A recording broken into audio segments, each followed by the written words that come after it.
Selamat malam pemirsa, senang sekali kita kembali bertemu dalam program acara Kamu Bisa, karya mulia bisnis luar biasa. Saya Rekson Nainggolan akan menjadi host pada program ini malam hari ini. Topik kita malam hari ini berjudul Nikmatnya Budidaya Jagung Manis. Wah, ini nikmatnya budidaya jagung manis. Bersama dengan kita ada beberapa narasumber yang telah dipersiapkan dengan baik. Di antaranya Bapak Audi Suwot, yakni petani jagung dari Sulawesi Utara. Selamat malam Pak Audi. Oke, selamat malam, sehat-sehat. Terima kasih Pak Audi. Gimana sekarang jagungnya sedang panen? Minggu kemarin sudah selesai panen. Saat ini juga ada tahapan yang masih umur sekitar 15-20 hari. Wah, senang sekali Pak Audi ya. Pak Audi, nanti ya. Kita akan berbincang dengan Pak Audi dan nanti kita akan lihat pertanian jagung yang ditanam oleh Pak Audi. Di lokasinya di mana Pak Audi? Boleh diupdate ke pemirsa kita? Lokasinya daerah Minahasa, di Kabupaten Minahasa, Provinsi Sulawesi Utara. Baik, terima kasih Pak Audi. Bersama dengan kita juga ada Dr. Insinyur Yohana Taribuka, Magister Pertanian. Selamat malam, Dr. Yohana. Selamat malam Pak Rekson, selamat malam pemirsa. Dr. Yohana adalah akademisi pertanian dari Universitas Patimura, dan beliau akan memandu kita dengan banyak masukan sehubungan dengan pertanian jagung pada malam hari ini. Bersama dengan kita juga ada Profesor Insinyur Daniel Saputra. Malam Prof Daniel, apa kabar di Palembang sekarang? Malam, ya mulai panas. Mulai panas ya Pak ya. Oke Prof, kita sekarang nanti akan bicara tentang budidaya jagung manis. Kita percaya banyak masukan. Nah ini banyak juga ditanam di Indonesia, dan kita harapkan bahwa program acara malam ini akan memberikan inspirasi bagi banyak orang, khususnya petani jagung di Indonesia. Pemirsa, kita akan lanjutkan perbincangan ini, namun kita lihat dulu sebuah tayangan yang menceritakan pertanian jagung yang ditanam oleh Bapak Audi Suwot di Minahasa, Sulawesi Utara.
Pemirsa, itu tadi jagung yang ditanam oleh Bapak Audi Suwot. Kita lihat ya, apa namanya, tanamannya hijau, subur.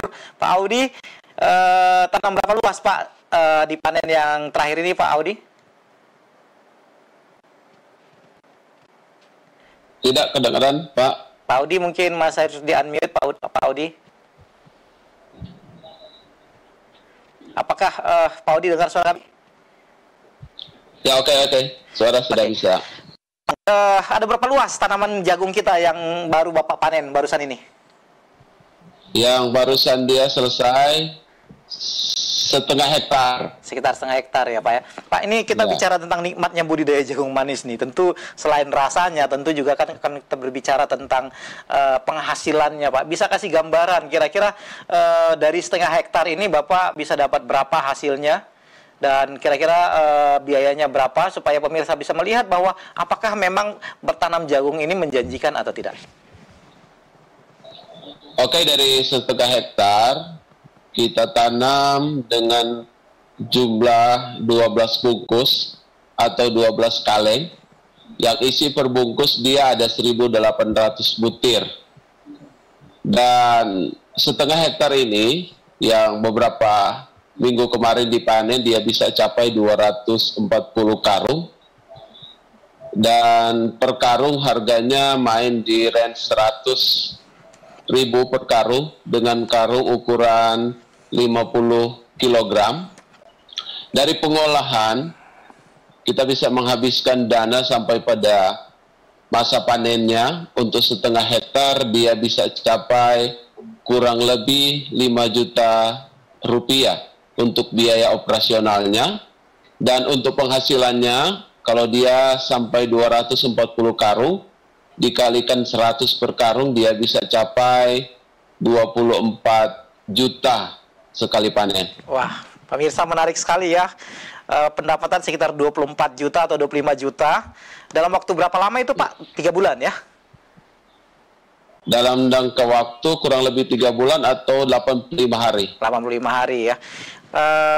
Oke, sekitar 25 juta, kemudian biaya sekitar 5 juta, berarti dapat 3 bulan. Untuk 1,5 hektar itu sekitar 20 juta. Lumayan, saya pikir ini memang nikmat budidaya jagung manis ini, Pak Audi ya. Nah, selain tadi faktor yang menjanjikan itu adalah hasil yang memang cukup baik tadi sebagaimana dijelaskan. Kira-kira kenapa Pak Audi juga tertarik untuk alasan lain apa yang menyebabkan Pak Audi menanam jagung manis ini, Pak Audi? Oke, alasan saya untuk menanam jagung manis, daerah kita ini tanahnya subur, sangat cocok untuk jagung manis. Yang kedua, untuk pemasarannya tidak sulit, jadi sangat mudah untuk mencari pembeli. Dan yang ketiga alasannya, selain buahnya yang digunakan untuk dijual, dengan batang daunnya dari hasil panen itu bisa juga digunakan untuk konsumsi ternak. Oh, oke. Nah, sekarang itu tadi kita udah melihat gambaran bahwa sebenarnya prospek budidaya jagung ini sangat menjanjikan ya, Pak Audi. Nah, sekarang Pak Audi, saya sih lihat kalau bertanam ini mungkin nggak terlalu sulit ya, Pak Audi ya. Tapi barangkali supaya pemirsa kita bisa update, kira-kira bagaimana cara Pak Audi tanam supaya tadi pohonnya itu bisa hijau dan buahnya itu bisa besar bongkol-bongkolnya itu, Pak Audi. Mungkin bisa dijelaskan. Oke, yang pertama dari pengolahan tanah. Pengolahan tanah kita dilakukan dengan teknologi dibajak. Oke. Setelah dibajak, dibiarkan beberapa hari supaya rumputnya yang dibajak itu tidak tumbuh. Kemudian untuk penanamannya dilakukan dengan penanaman di tunggal dengan kedalaman lubang sekitar 3 cm dengan jarak 60 kali 60. Dan per butir di sana dilakukan untuk setiap lubang 2 butir jagung manis. Dan itu kelihatan hijau karena dilakukan pemupukan. Jadi selama 85 hari ada 4 tahap pemupukan yang dilakukan. Yang pertama, pemupukan setelah ditanam 15 hari bertumbuh, dilakukan pemupukan. Selanjutnya setiap 15 hari sampai pada pemupukan yang terakhir pada usia 55 hari. Pupuk ya, Pak ya, ininya ya. Nah, terus apakah selama masa itu menurut Pak Audi ini sulit atau enggak sih tanam melakukan budidaya jagung ini, Pak Audi? Dibanding tanaman lain? Bagi saya untuk budidaya jagung manis adalah tanaman yang paling sederhana dan ringan. Juga biaya operasionalnya sangat kecil dibanding dengan tanaman-tanaman lainnya. Sehubungannya dengan daerah Minahasa sudah berkurangnya petani-petani tradisional yang dalam hal pekerja-pekerja buruh, makanya untuk meringankan operasional bagi saya untuk tanaman jagung sangat efisien dengan hasil yang cukup lumayan. Oh ya, menarik sekali pemirsa. Pak Audi ini adalah petani jagung di Minahasa Utara, menceritakan bahwa prospek jagung manis cukup baik, cukup menjanjikan dengan pengolahan yang sangat sederhana ya. tugal, lalu kemudian diapain lagi Pak? Setelah itu ditanam, ditugal, tumbuh, berapa lama dia kemudian supaya dilakukan proses selanjutnya Pak? Proses selanjutnya memupukannya berapa lama kemudian sesudah di ini?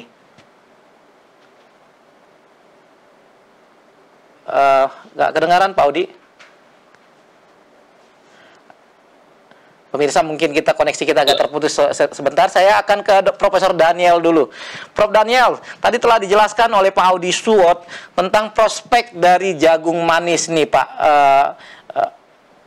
Bapak, Pak Prof bisa bantu pemirsa kira-kira bagaimana prospek pasar dari jagung manis ini Pak Prof? Baik, jagung yang kita konsumsi dengan pada acara dimakan sebagai konsumsi langsung oleh manusia biasanya adalah jagung yang belum tua gitu ya. Jadi jagung yang masih muda. Halo, kedengaran suara saya? Bisa kedengaran Prof, bisa. Nah, ya. Jadi ini pada umumnya dimakan orang pada waktu santai. Jadi pada malam hari atau pada waktu akhir pekan. Ya. Jadi prospeknya cukup baik, khususnya ya pada akhir-akhir pekan, di mana orang banyak berkumpul, waktunya santai, dia akan lebih banyak memakan jagung yang khususnya jagung manis, ya, di tempat-tempat wisata, ya. Jadi di setiap tempat, di setiap kota ini punya tempat-tempat seperti ini. Nah, ini banyak dijual jagung manis, ya, jagung yang ya. Perlu kita ketahui bahwa jagung ini sebetulnya ada banyak jenis, tapi yang kita bicarakan ada jagung konsumsi oleh manusia. Ada jagung yang memang untuk konsumsi ternak, ada jagung yang untuk pembuatan minyak, ada jagung untuk yang protein tinggi. Tapi ini adalah jagung yang dibudidayakan sedemikian rupa, dikasih kandungan gulanya tinggi pada waktu dipanen. Ya, pada waktu dipanen, sehingga pada waktu dimasak, baik itu direbus atau dibakar, ya, itu kadar gulanya relatif masih tinggi. Ya, sehingga memberikan cita rasa manis, dan biasanya ini diberi bumbu lagi oleh penjualnya, ya. Ada yang memberikan mentega, ada yang kasih keju, macam-macam, ya. Bahkan di restoran yang cepat saji juga banyak dijual jagung manis, ya, yang sudah dipotong, disebut corn cob, ya, on the stick, itu banyak juga. Jadi sebetulnya peluang pasar jagung manis ini relatif cukup besar, khususnya pada hari-hari libur atau akhir pekan. Baik, Prof Daniel. Saya ingin ke Ibu Yohana. Ibu Yohana ini adalah seorang ibu yang tahu banyak tentang dapur nih. Bu Yohana, saya lihat banyak juga ibu-ibu yang menggunakan jagung manis sebagai sayuran ya Bu ya. Ini Bu Yohana bagaimana melihat ini Bu? Apakah memang cukup besar peluang dari segi untuk jagung ini masuk ke sayuran ibu rumah tangga di pasar-pasar tradisional, untuk selain tadi dimakan di jagung bakar, jagung rebus, tapi juga menjadi sayuran? Bagaimana Ibu Yohana? Ya, terima kasih Pak Rekson. Memang jagung ini untuk ibu-ibu rumah tangga sangat menjadi satu menu yang juga diperlukan. Nah, banyak produk-produk makanan yang bisa menggunakan jagung manis ini. Misalnya saja bikin bakwan, sop jagung, dan lain-lain sebagainya. Kalau kita masak kelor, bikin bening, campur jagung juga bisa, dan banyak menu-menu lain yang menggunakan jagung manis ini. Jadi sangat dibutuhkan oleh ibu-ibu rumah tangga, Pak Rekson. Artinya peluang pasarnya terbuka ya. Saya ingin ke Pak Audi. Sangat terbuka. Saya ingin ke Pak Audi kembali. Pak Audi, bisa dengar suara kami Pak Audi? Oke, bisa jelas. Iya, cukup jelas ya. Pak Audi, Bapak jual jagung itu kemana Pak? Apakah ke pasar tradisional atau ada yang datang untuk ambil ke ladangnya Bapak atau ke ladangnya Bapak? Gitulah. Oke, untuk pemasaran jagung, biasanya kita di sini ada yang namanya pembeli pengumpul, ada yang kedua namanya pembeli pemborong, diborong di pohon. Kemudian yang ketiga dibawa ke pasar tradisional. Kemudian dari pasar tradisional itu ada yang membeli untuk pengencer-pengencer. Nah, yang Bapak ini yang tadi dengan hitungan 100.000 sampai 120 tadi itu harga di pengumpul, Pak ya, belum di pasar tradisional ya. Iya, harga pada pengumpul biasanya pengambilan per karung 100, ada range-nya sampai 120, ataupun kalau dia menurun dia bisa ke 90. Kalau dia pengambilan 100 pada pengumpul, berarti pengenceran pada pasar tradisional bisa sampai 120. Oh, oke. Jadi seandainya Bapak sebenarnya antar kembali itu ke pasar tradisional, sebenarnya prospeknya lebih bagus lagi ya, Pak ya? Iya, lebih mahal lah kalau kita ke pasar-pasar tradisional. Oke, Pak Audi, saya ingin kembali tadi yang kita terputus, pola tanam yang Bapak gunakan tadi bagaimana Pak? Selain tadi sudah dibibitkan kan, bagaimana, apakah langsung ke tanah? Tadi saya sudah jelaskan beberapa ya, tapi tadi terpotong. Boleh lanjutkan kembali Pak? Pemupukannya berapa lama? Untuk penanamannya, untuk ditanam misalnya tanam pada besok hari ini jagungnya direndam 2-3 jam, kemudian dikeringkan, rendam dengan air hangat dengan maksud untuk penumbuhannya lebih cepat.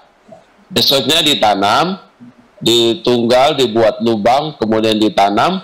Setelah 7 hari ditanam, dilakukan penyulaman. Jadi ada beberapa butir yang tidak tumbuh ataupun dimakan hama, itu dilakukan penyulaman, tidak boleh lebih daripada 6 atau 7 hari. Kalaupun dia lebih, penyulamannya 7 hari di atasnya itu akan terlalu jauh jaraknya. Itu sebenarnya 7 hari itu sudah sangat baik untuk dilakukan penyulaman. Setelah 15 hari tumbuh, dilakukan pemupukan. Pemupukan yang pertama yang biasa saya lakukan adalah pemupukan dengan pupuk urea atau nitrogennya tinggi. Dan setelah 30 hari dilakukan pemupukan lengkap NPK. Dan setelah 15 hari ke depan juga dalam usia 45 hari dilakukan juga pemupukan dengan menggunakan NPK lengkap. Dan pemupukan yang terakhir yaitu pemupukan kelima pada usia 50 atau 55 hari setelah tanam, itu dilakukan dengan pemupukan urea dan SP dengan perbandingan 1:1 dengan maksud supaya buahnya lebih besar. Oke, terima kasih. Dengan begitu itu buahnya itu akan cukup besar, Pak ya. Nah, dari yang Bapak kerjakan tadi itu, kira-kira masalahnya atau penyakit apa yang Bapak sering hadapi atau hadapilah dalam budidaya jagung ini, Pak? Oke, di daerah kita untuk hama khusus pada jagung itu sangat kurang, belalang sangat kurang, juga ulat sangat kurang. Dan juga ulat penggerak batang juga sangat kurang karena curah hujan kita sangat tinggi. Jadi ketika curah hujan tinggi, hama-hamanya secara sendiri yang saya lihat dia mati atau tidak berada pada jagung. Yang menjadi kendala di Minahasa ini justru adalah hama tikus yang musiman, tidak sering. Tetapi ada waktu-waktu tahun-tahun yang tidak sering, dia terkadang muncul hama tikus yang menyerang yang cukup banyak. Tikus ya. Nah, lantas bagaimana Bapak mengatasi kalau seandainya ada hama tikus ini? Untuk mengatasi hama tikus, dalam jangka waktu munculnya buah pada batang jagung, yang pertama dilakukan adalah penyemprotan gulma atau rumput, dimatikan dengan jenis penyemprotan gramason yang membasmi rumput. Dan yang kedua dilakukan dengan pemberian racun tikus. Namun itu bagi saya dia punya risiko karena di sekitar juga kebun ada binatang-binatang yang ada. Jadi yang keadaan terpaksa dilakukan adalah pembasmian tikus dengan pemberian racun tikus. Oke. Jadi tikus itu ada kalau lahannya itu banyak gulmanya, Pak ya, makanya dibersihkan dengan sehingga tikusnya akan lari ya. Saya ingin ke Ibu Yohana. Bu Yohana, mereka hadapin hama tikus di sana, Bu Yohana. Gimana caranya petani bisa untuk mengatasi hama tikus ini, Bu Yohana? Mungkin bisa ditambahkan juga nanti hama-hama apa yang mungkin dapat menyerang tanaman jagung dan bagaimana untuk mengatasinya. Ya, terima kasih Pak Rekson. Memang di pertanaman jagung itu sering diserang oleh tikus ataupun belalang. Itu sangat banyak hama-hama yang biasanya menyerang. Kemudian penggorok tongkol itu juga yang biasanya hadir pada pertanaman jagung. Untuk itu yang disarankan itu jangan membiarkan lahan kotor. Artinya gulma-gulma harus dibersihkan seperti tadi yang sudah dilakukan Pak Audi, itu sudah bagus. Jadi penyemprotan gulma dengan herbisida, tetapi saya tekankan jangan terlalu menggunakan herbisida. Secara alami dibersihkan area pertanaman dengan mencabut rumput.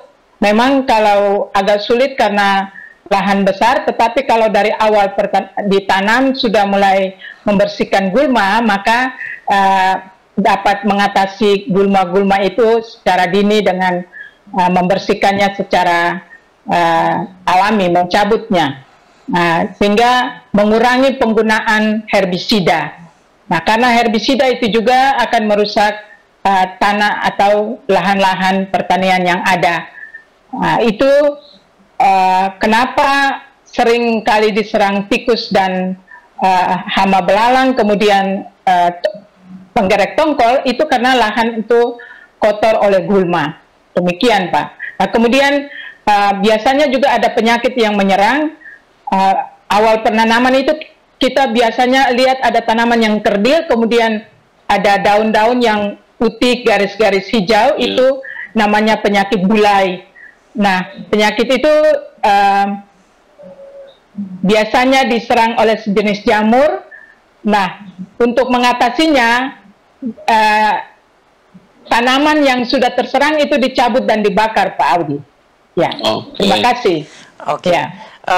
Bu Yohana, itu kalau seandainya jagung itu ada yang ompong bolong-bolong itu, apakah itu oleh hama atau karena masalah pemupukan atau karena apa yang menyebabkan itu, Bu ya? Itu bukan karena hama, Pak. Bukan ya? Itu karena mungkin ada yang jenis varietas jagungnya juga yang tidak berbuah, pembentukan tongkolnya itu tidak sempurna, ataupun juga karena hara yang kurang, Pak. Hara yang kurang, ya. Oke, baik. Terima kasih, Dr. Yohana. Saya ingin ke Prof. Daniel nih. Prof. Daniel, tadi Pak Suwot ini bertani di daerah Minahasa yang kalau nggak salah tadi dijelaskan itu subur tanahnya, lalu kemudian daerah pegunungan ini, Pak Audi ya, dingin cuacanya. Kira-kira apa syarat tumbuh untuk tanaman ini, Pak? Tanah yang harus bagaimana? Apakah ini harus di daerah yang dingin atau boleh juga ditanam di daerah yang rendah nih, Pak Prof? Baik, terima kasih. Jadi jagung ini bisa ditanam mulai dari 400 meter dari permukaan laut sampai 3.000 meter dari permukaan laut. Jadi Minahasa rasanya sekitar 700 ke 1.000 meter kali ya dari permukaan laut. Jadi itu merupakan suatu tempat yang cocok. Kemudian jenis tanah mesti mempunyai pH sekitar 7, 6,5 sampai 7. Jagung sebetulnya adalah tanaman yang ditanam di lahan kering sebetulnya. Walaupun pada waktu pertumbuhan awal itu dia memerlukan banyak air, karena untuk vegetatif, untuk tumbuh, maka tadi pupuknya juga adalah pupuk urea, nitrogen ya, karena itu untuk menumbuhkan daun, batang, dan naik ke atas. Kemudian pada waktu sudah setengah baru ditambahkan NPK ya, karena sudah mulai memerlukan P dan K pada waktu tumbuh ya, dan untung tanahnya subur. Dan di beberapa tempat di lahan kering banyak ditanam jagung ya, ditanam jagung. Jadi memang sebetulnya jagung ini tidak memerlukan banyak air kecuali pada waktu awal-awal tumbuh. Di Di Minahasa, daerah yang banyak hujan, ya khususnya karena dia relatif tinggi dan suhunya sekitar 20 ke 25, itu juga bagus sekali untuk pertumbuhan jagung. Tetapi jagung juga bisa tumbuh pada suhu sampai 30 derajat, walaupun hasilnya tidak sebagus pada waktu dia suhunya sekitar 25 derajat Celcius. Ya, nah tanah yang di Minahasa juga ya di beberapa tempat justru banyak tanah itu adalah disebut PMK, pot solid merah kuning ya, itu juga masih bisa ditanam jagung, tetapi memerlukan pengapuran terlebih dahulu karena PMK biasanya pH-nya di bawah 6. Jadi dan di daerah-daerah yang 400 meter permukaan laut juga banyak ditanam jagung. Ya, di daerah kami di Palembang sini ketinggiannya itu sekitar 400 ke 500 meter dari permukaan laut, banyak ditanam jagung, khususnya jagung manis juga banyak ya, karena banyak konsumennya. Dan jagung lain di daerah Lampung Utara banyak juga ditanam jagung yang khusus untuk makanan ternak ya, karena tidak memerlukan tidak memerlukan syarat curah hujan yang banyak ya, curah hujan yang banyak. Jadi sebetulnya kalau di Indonesia ditanam jagung yang banyak itu sebenarnya adalah jagung untuk makanan ternak, bukan untuk konsumsi. Tetapi yang untuk konsumsi manusia, ya khususnya jagung manis, itu masih memerlukan banyak ya, karena konsumen kita masih banyak dan harganya relatif lumayan. Kalau di tingkat pengecer mungkin sekitar 10.000 satu tongkol. Ya, dan mungkin kalau di tingkat pasar 5.000 satu tongkol. Dan juga jagung manis juga banyak dijadikan sayur untuk ibu rumah tangga, khususnya sayur asam ya, dan banyak lagi sayur-sayuran lain yang ditambah dengan jagung. Kemudian juga ada sup jagung, ada juga orang sekarang ini membuat susu jagung yaitu jagung manis yang diambil bulirnya kemudian digiling, dicampur dengan kedelai ya, jadi susu jagung. Dan ini juga banyak konsumennya karena relatif manis ya, manisnya adalah manis alami dari jagungnya ya. Jadi bagi orang yang menderita diabetes mungkin dia lebih senang susu jagung ya, walaupun gula pada jagung ini relatif tinggi dan bisa menaikkan, tapi orang kadang-kadang karena konotasinya alami dia lebih mau. Padahal kalau jagung manis ini gulanya bukan glukosa, malahan gulanya glukosa dan sukrosa. Jadi kalau dimakan memang terasa manis di mulut, tetapi juga kalau bagi yang diabetes cepat sekali menaikkan kadar gula darah. Baik, Prof. Ini menarik sekali. Tadi ada banyak ya, ternyata bisa jadi macam-macam ya. Bisa juga jadi tepung ya, Prof ya. Tapi ini bukan jagung manis ya. Nah, sekarang saya ingin bertanya tentang Bu Yohana, barangkali bisa bantu jenis-jenis jagung ini, Bu. Dan kira-kira itu cocoknya di daerah mana tanamnya, dan kira-kira prospeknya mau jadi apa nanti, Bu? Ya, terima kasih Pak Rekson. Jagung itu bukan saja jagung manis, tetapi ada jenis-jenis jagung di Maluku ini, khususnya di Maluku Tenggara, itu jagungnya itu berjenis-jenis jagung. Dan itu di bagian pemulihan tanaman sudah melakukan mengambil sebagai plasma nutfah bagi daerah Maluku jenis-jenis jagung tersebut. Ada jenis jagung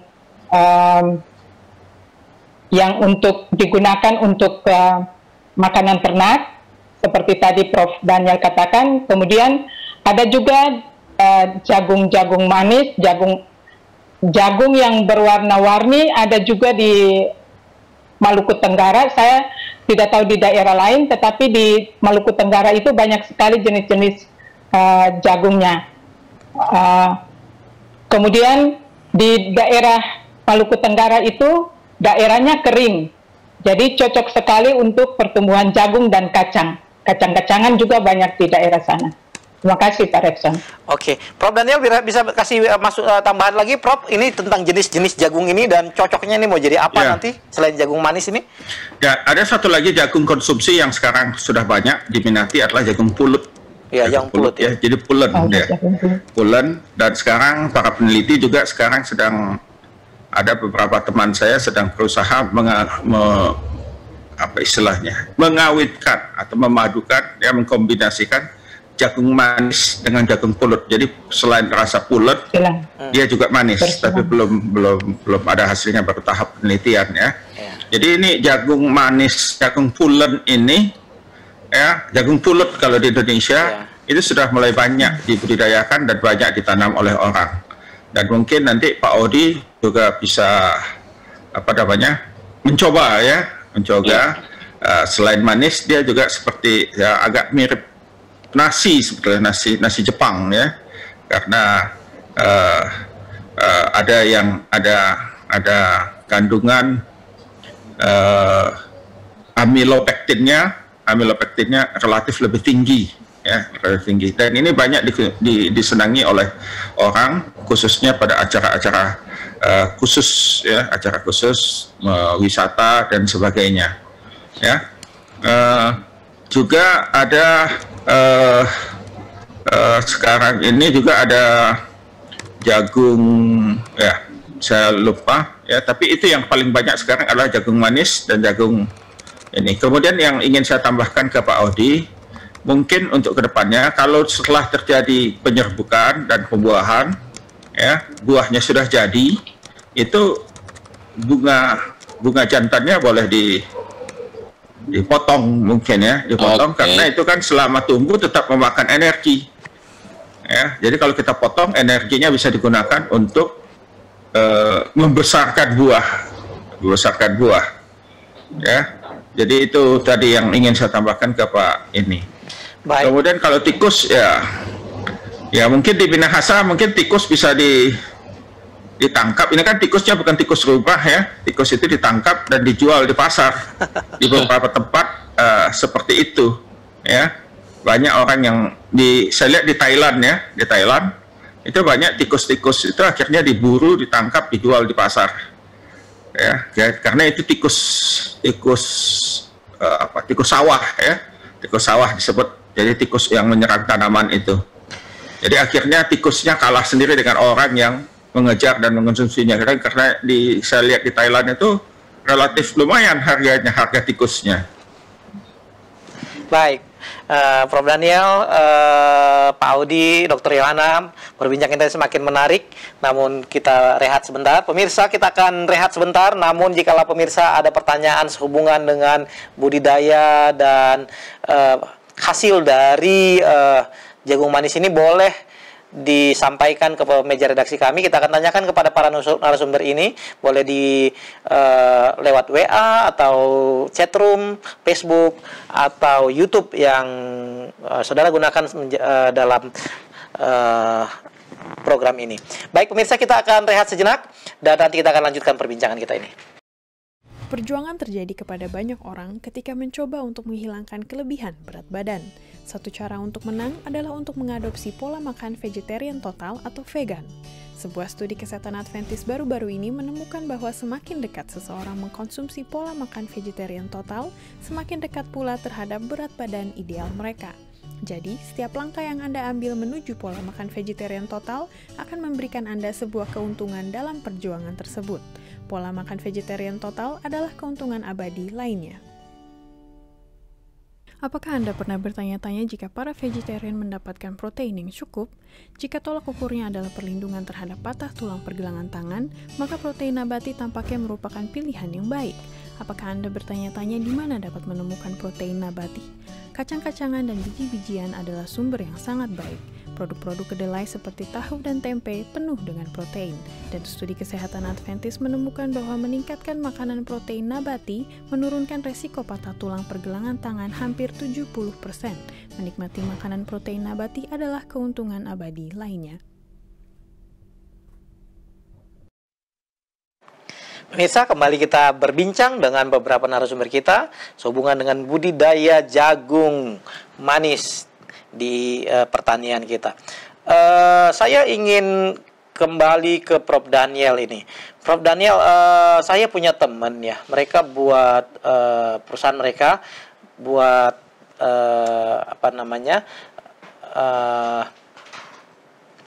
minyak goreng tapi dari berbahan jagung, Prof. Yang menariknya bahan bakunya itu mereka import dari Amerika Latin. Saya katakan, kenapa harus ke Amerika Latin? Di Indonesia ada banyak sentra-sentra pertanian jagung. Saya kebetulan sebelumnya pernah pergi ke Kupang. Di sana juga ada banyak saudara-saudara kita yang bertanam jagung. Saya bilang di Kupang itu banyak jagung. Kenapa harus impor dari Brasil ya? Nah, kemudian mereka katakan bahwa tanaman bahan baku jagung ini justru lebih murah mereka dapatkan dari Brazil, bahkan jika dihitung sudah termasuk biaya angkut dari benua lain sampai ke Indonesia, Prof. Nah, sekarang pertanyaannya itu menjadi sebuah dilema ya, ini masalah harga ini. Industri tidak mau beli jagung dari petani karena dianggap mahal, Prof. Bahkan mereka bisa ambil dari negara-negara lain. Padahal kita sebenarnya punya banyak petani jagung juga di Indonesia. Dilema ini kenapa bisa terjadi, Prof? Dan kira-kira bagaimana kita mengatasi hal ini, Prof? Bisa di-unmute dulu, Prof? Masih belum kedengaran. Terima kasih. Ya. Baik, terima kasih. Jadi, kalau kita berbicara tentang usaha, maka skala usaha amat menentukan. Ya, amat menentukan sekali.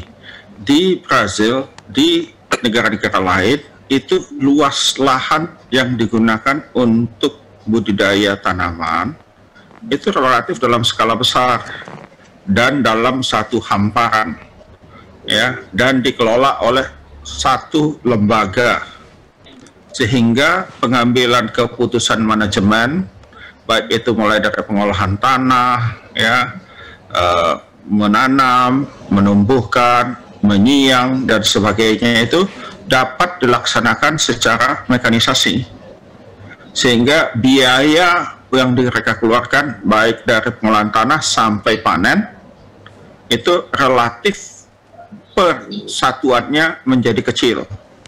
Masalah di kita adalah skala usaha petani kita. Mungkin ada yang nanam 1-2 hektar, mungkin ada yang 4 hektar gitu. Tetapi ini banyak orang di kita. Nah, karena banyak orang, biaya di kita ini jatuhnya jadi lebih mahal per satuan unitnya ya, dan juga kebutuhan jagung di kita ini kebanyakan ditanam adalah untuk jagung makanan ternak ya, dan itu pun belum bisa dipenuhi oleh produsen lokal kita. Kalau tidak salah, hanya sekitar 40% dari jagung yang dibutuhkan untuk makanan ternak itu baru bisa dipenuhi oleh jagung lokal, sehingga 60%-nya mesti impor. Apalagi jagung yang digunakan untuk minyak, ya, jagung yang memang kandungan minyaknya tinggi, itu mungkin baru sedikit sekali yang menanam. Jadi kalau dia ditanam dalam skala kecil atau produksinya kecil, nah itu akhirnya biaya kos untuk satu satuan unit produksinya menjadi lebih mahal. Nah, di kita ini yang masih kendala. Jadi semua kegiatan pertanian kita, ya, kecuali perkebunan besar, sawit dan sebagainya. Tapi kalau padi, ya, itu semuanya dalam skala kecil. Ya, mungkin kita melihat di suatu hamparan sawah luas sekali, tetapi itu menanamnya, baik membudidayakan dan sebagainya, itu belum full mekanis. Kalau yang di negara-negara lain itu mereka sudah full mekanis, ya, sehingga biaya orang, ya, kecepatan, ya, biaya orang, kecepatan mengolah tanah, kecepatan menanam, kecepatan menyiang, ya, panen, ya, semuanya menggunakan mesin, sehingga biaya persatuannya itu menjadi jauh lebih kecil. Nah, ini di kita, di negara kita, ini baru akan dilaksanakan. Kita baru mulai akan menggunakan alat-alat mekanis karena banyak anak-anak muda kita lebih mau bekerja ke kota, ya, tidak mau di lahan pertanian. Nah, ini tadi juga salah satu alasan Pak Audi menanam jagung adalah karena tidak memerlukan banyak perawatan, ya. Kalau perawatan perlu banyak tenaga orang, ya. Nah, ini sumber tenaga orang di daerah pedesaan kita juga sekarang sudah mulai berkurang. Makanya sekarang sudah mulai banyak menggunakan alat-alat mekanis. Di Indonesia sekarang banyak orang sudah panen, sudah menggunakan alat mesin, ya, mesin panen padi, itu langsung dari mesinnya sudah langsung dikarung, ya, langsung masuk dalam karung.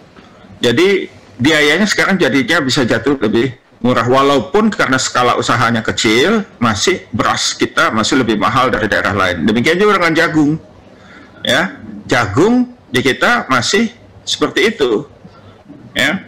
Kalau misalnya kalau kita menggunakan mesin untuk lahannya Pak Odi, mungkin beberapa jam sudah selesai panennya, ya. Kalau Pak Odi berapa jam, ya, kita bisa lihat, ya, kalau misalnya 10 hektar, kalau pakai mesin ya mungkin 1 hari sudah selesai.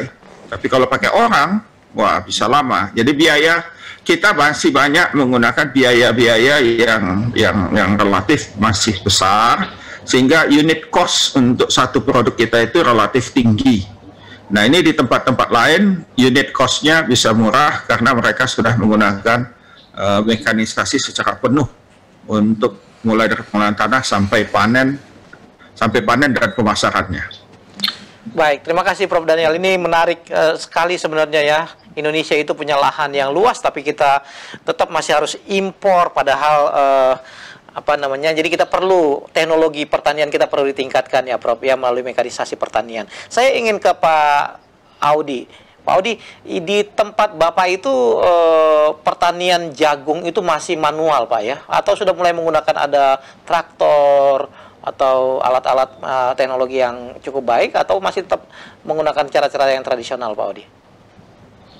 Oke, kalau untuk tempat kita di Minahasa sudah ada 2 tipe pengolahan secara tradisional atau konvensional, dan sebagian juga sudah menggunakan traktor untuk pengolahan tanah. Tapi untuk penanamannya tetap masih menggunakan sistem tradisional atau konvensional. Cuma pengolahan tanahnya yang menggunakan teknologi yaitu traktor. Pak Audi, 1,5 hektar kan? Ada rencana nggak, Pak? Kenapa nggak tanam luas-luas, Pak?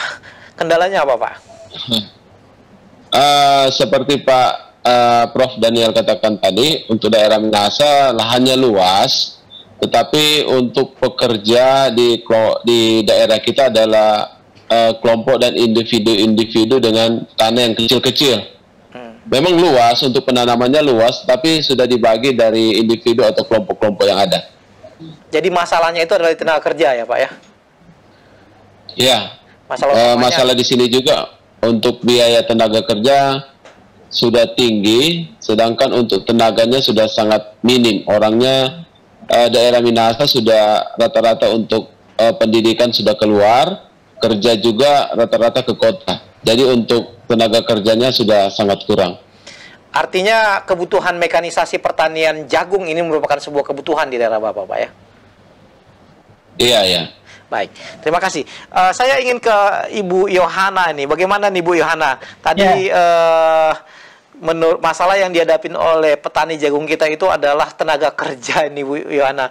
Padahal ya kita masih, ya saya nggak tahu di Ambon ya, apakah sudah mulai ada masuk mekanisasi pertanian atau masih tetap tradisional. Kalau seandainya pola ini yang tetap kita gunakan Bu, apakah kita bisa bersaing dengan negara-negara lain sebagai produsen jagung Bu? Apakah ini bisa mencukupi kebutuhan jagung kita yang sebenarnya masih luas ya? Ini sangat miris bahwa kita masih harus impor jagung padahal kita juga merupakan petani jagung juga sebenarnya. Tapi tadi terkendala oleh karena penggunaan tenaga kerja yang cukup besar dan costly. Gimana kita mengatasi ini, Bu Yohana, dari sudut pandang budidaya?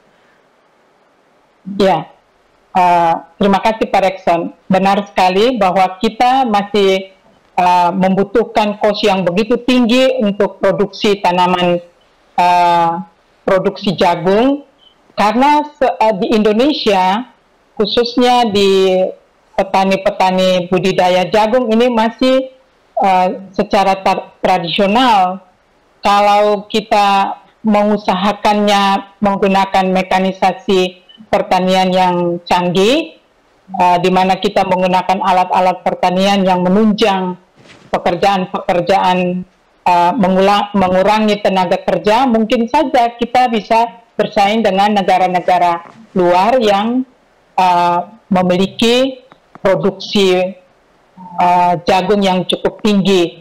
Nah, kita punya lahan yang cukup untuk budidaya, kemudian jenis-jenis jagung juga banyak. Kalau yang saya ketahui itu ada 7 jenis jagung yang biasanya dibudidayakan itu seperti jagung manis, kemudian jagung gigi kuda. Jagung gigi kuda ini dia biasanya berukuran cukup besar dan berwarna kuning, dan biasanya itu paling banyak ditemukan itu di Amerika Serikat. Nah, itu biasanya digunakan untuk produksi roti jagung. Nah, kalau kita di Indonesia, jenis-jenis jagung juga cukup banyak gitu. Jagung mutiara itu sudah ada juga di Indonesia yang dilakukan hibrid.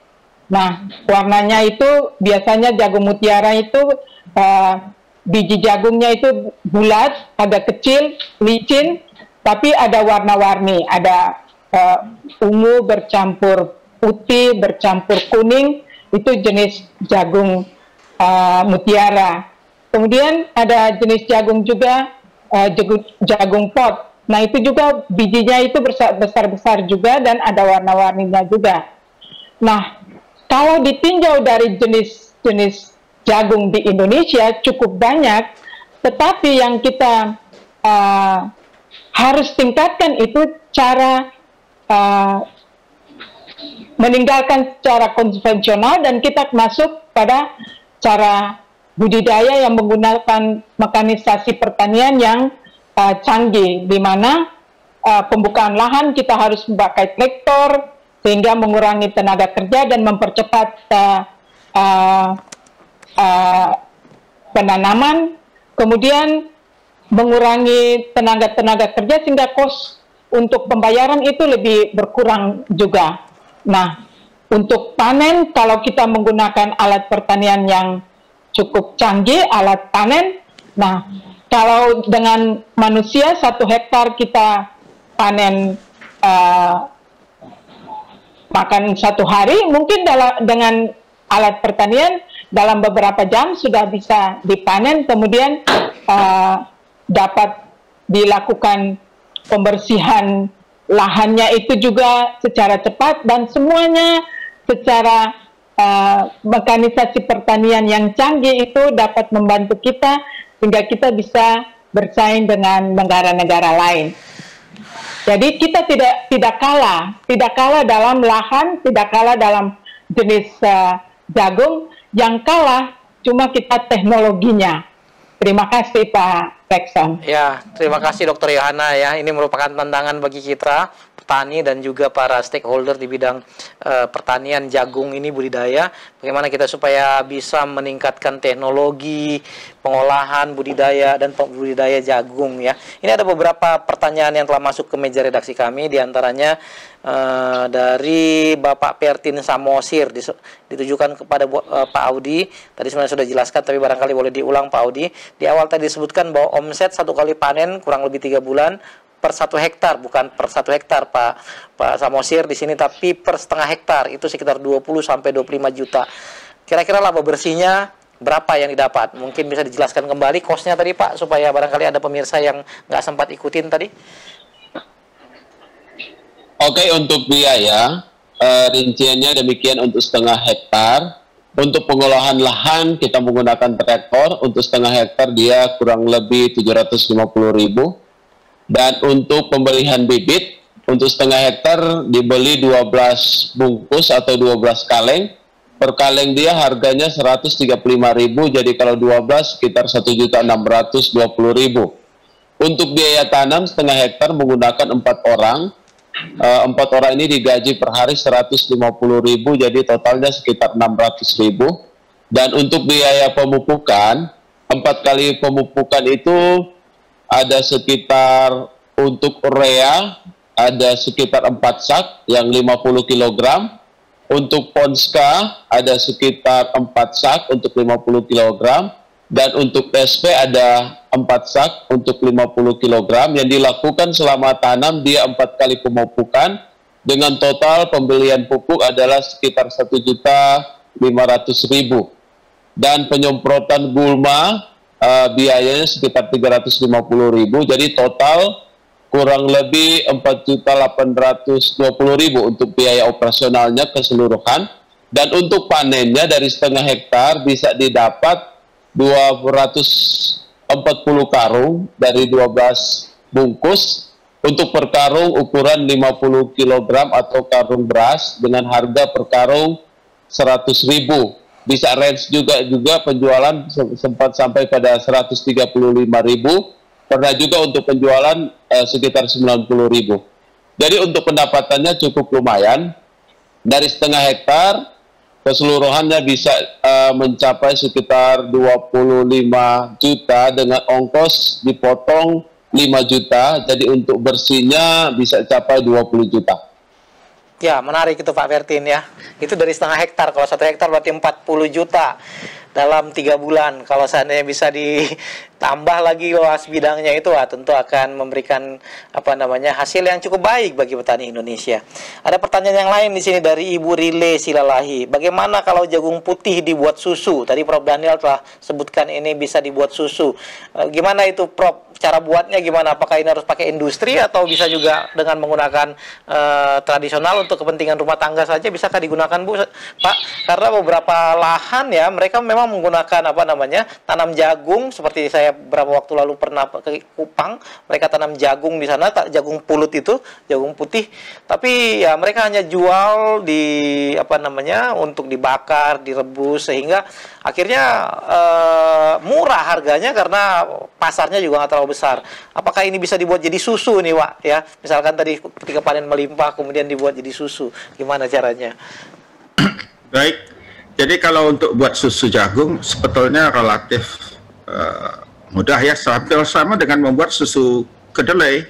Tinggal jagungnya direndam, mestinya tentu jagungnya jagung yang belum tua ya, sama jagung konsumsi.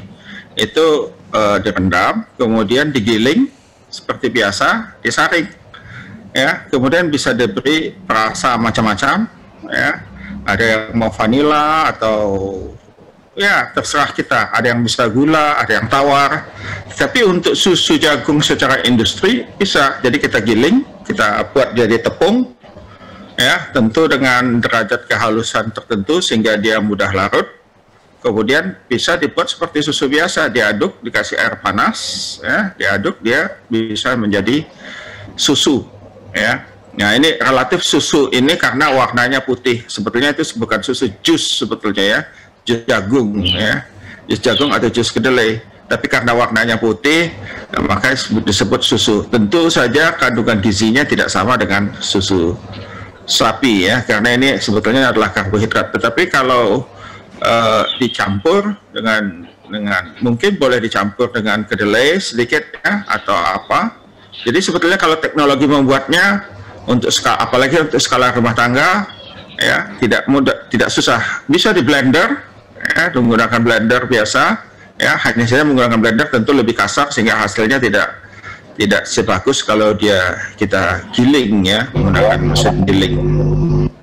Jadi untuk skala rumah tangga silakan saja, mudah ya kita membuatnya. Kalau untuk skala industri ya tinggal menggunakan mesin giling ya, kemudian dipasak, kemudian disaring lagi, kemudian tinggal dikemas. Ya, terima kasih Prof. Saya ingin ke Ibu Prof Yohana ini, yang Ibu ini ya, tahu banyak tentang dapur. Pernah tepung maizena, apakah itu dari jagung, Bu? Dan untuk apa digunakan? Dan kira-kira ini apakah ini sudah produksi dari kita atau masih dari luar tuh, Bu? Oh, terima kasih Pak Rekton. Tepung maizena itu masih ada juga di Indonesia, sudah produksi tepung maizena, karena itu kan dari jagung juga, itu bisa di tepung maizena ini bisa digunakan untuk membuat kue, panganan-panganan tertentu yang bisa menggunakan tepung maizena. Jadi ada kue-kue tertentu yang bisa ditambahkan tepung maizena untuk membuat dia gurih atau membuat dia agak sedikit keras gitu. Jadi dan produksi tepung maizena ini juga sudah ada di Indonesia, bukan saja dari luar, tetapi sudah ada di Indonesia juga. Ya. Terima kasih Pak Rektor. Terima kasih. Jadi kalau bisa kita rekap tadi ada beberapa, selain untuk dimakan bisa jadi susu, bisa jadi sayuran juga ya, kemudian bisa jadi tepung, jadi roti ya. Ternyata banyak sekali ya manfaat dari jagung ini. Nah, lalu kemudian saya ingin ke Prof. Daniel kembali di bagian akhir ini. Prof. Daniel, ini kan sebenarnya jagung ini petani itu ya mereka bisa mengusahakan lahan, kita yakin mereka bisa buat tadi jagung itu besar gitu ya. Tetapi yang jadi masalah itu adalah sering faktor harga ya, kembali ke yang tadi ya Pak Audi, menurut Pak Audi sih harganya nggak terlalu jauh berfluktuasi ya. Tapi kalau kita bandingkan dengan begitu masuk impor dari luar kemudian jagungnya drop gitu ya. Kira-kira apa yang harus dilakukan oleh pemerintah Indonesia untuk melindungi petani jagung kita Pak, sehingga nggak jadi mereka bertanam lalu kemudian bukannya untung malah ya kerja rodi aja nggak dapat apa-apa. Baik, saya akan tambahkan pertama tadi tepung maizena ya. Jadi jagung itu adalah sea maize, ini tepungnya maizena ya. Ini adalah pati, jadi jagung diambil tepungnya, kemudian karbohidratnya kita ambil jadi pati, jadi itu maizena adalah tepung, jadi seperti tepung tapioka, hanya saja dia punya cita rasa jagung, itu yang maizena. Kemudian tentang pasar ya, khususnya ini saya bicara tentang jagung manis. Setiap kita membudayakan tanaman, kita mesti memperhatikan pasar. Kapan pasar membutuhkan yang tinggi? Jadi di Indonesia ini kita pada hari-hari raya keagamaan biasanya konsumsi itu meningkat. Jadi seperti jagung manis ini biasanya pada hari-hari raya ya banyak sekali. Jadi kalau kita memperkirakan, nah ini kan sudah lewat yang memperkirakan kita akan lebaran sekitar tanggal 13 Mei. Ya, 12 sampai 12-14 Mei, maka mestinya awal bulan Maret ya, awal bulan Maret mestinya kita sudah nanam jagung ya, sehingga pada waktu panen itu kebutuhannya tinggi,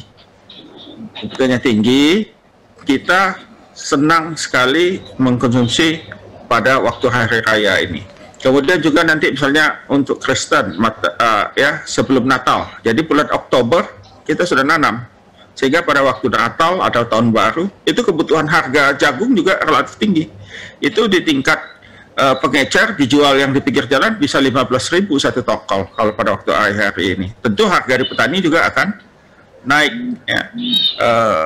Jadi di kampus ini kawan-kawan kami sudah ada yang menanam seperti itu. Jadi pada waktu akhir hari mau lebaran dia sudah jualan, sudah buat pengumuman bahwa menjual ini ya, menjual jagung manis.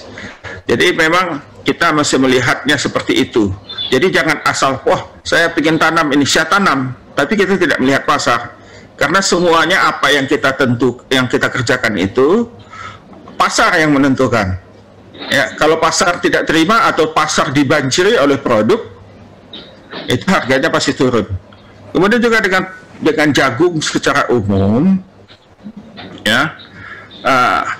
Ada yang kelemahan di kita tadi juga di petani kita ini jagungnya kualitasnya relatif ini ya, jagung untuk ternak ya itu relatif mutunya relatif lebih rendah gitu daripada yang jagung impor ya, karena tadi budidaya dan sebagainya. Nah ini juga mesti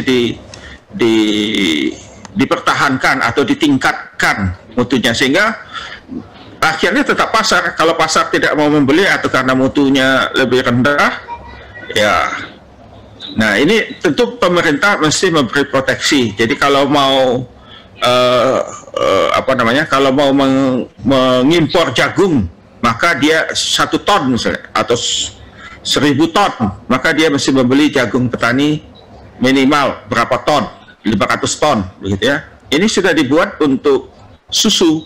Jadi kalau industri susu, kalau dia mau impor susu ke Indonesia untuk susu formula, dia mesti membeli susu dari petani, dari peternak sapi. Dia mesti membeli susu. Kalau nggak salah untuk susu ini satu-satu. Kalau 1 liter dari luar, 1 liter diambil dari dalam, sehingga petani ini jadi terangsang untuk menanam, karena ada selalu yang menampung. Demikian juga dengan jagung, ya, dan produk-produk lainnya. Mestinya pemerintah memberi proteksi seperti itu. Ya, jangan boleh impor, gitu. Tapi syaratnya dia mesti menyerap, industri itu mesti menyerap pasar lokal dengan jumlah yang sama, sehingga petani kita ini punya akses pasar, ada jaminan yang akan membeli. Ya. Ya, walaupun memang betul seperti susu ya, susu dari kita ini mutunya relatif karena masih manual, relatif tidak sebagus yang impor. Jadi kalau dia tidak mau beli, si industri mesti membayar ke pemerintah, ya, pemerintah. Jadi terpaksa pabrik-pabrik susu di kita itu, walaupun misalnya susu formula, itu susu yang dari Indonesia nggak bisa cocok untuk susu bayi. Dia terpaksa beli, tapi buat untuk macam-macam lain, produk-produk lain, ya, yang menggunakan susu lokal, ya. Jadi seperti ini. Jadi pemerintah melindunginya dengan cara seperti itu. Boleh impor, tapi dengan catatan dia mesti membeli sejumlah tertentu dari petani lokal. Baik, Prof. Terima kasih, Prof. Ini di bagian akhir ini ada sebuah pertanyaan dari Bapak Sucipto. Salam, mohon solusi tanaman jagung saya yang banyak busuk batang setelah tongkolnya keluar. Terima kasih, Bu Yohana, tolong dibantu. Apa yang harus dilakukan oleh Bapak Sucipto? Busuk. Terima kasih, Pak Sucipto. Itu disebabkan oleh hama, Pak. Ada sejenis hama yang biasanya menggorok tongkol sampai ke dari batang sampai ke tongkolnya.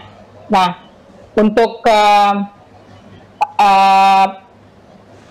pengendaliannya itu bisa dilakukan dengan mengambil hama-hama itu pada sore hari atau pada pagi hari, atau juga lahan-lahan di seputaran pertanaman Bapak itu harus dibersihkan dari rumput-rumput liar. Kalau dengan demikian akan memperkecil hama-hama utama pada tanaman jagung yang akan menyerang jagung Bapak, terutama busuk tongkol.